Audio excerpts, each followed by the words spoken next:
এই যে মাছের তেল রান্না করার জন্য এই যে মাছের তেলটা ধুয়ে ঠেয়ে নিয়েছি ঠিক করে। এবার হচ্ছে বেগুন, পেঁয়াজ, রাঙা আলু, রসুন আর লঙ্কা।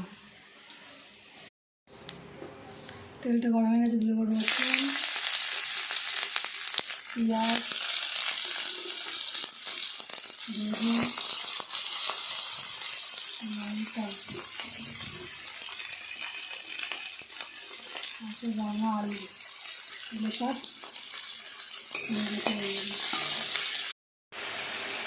দিয়ে দেবো মাছের তেলটা আর পরিমাণ মতন লবণ। হলুদের গুঁড়ো দেবো না। নাড়াচাড়া করে দিয়েছি, এবার এটাকে দেবো, ঢাকা দিয়ে দেবো।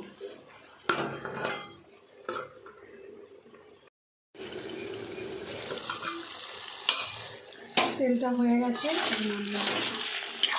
কি সুন্দর তেল বেরিয়েছে, পুরো পটকা তেল।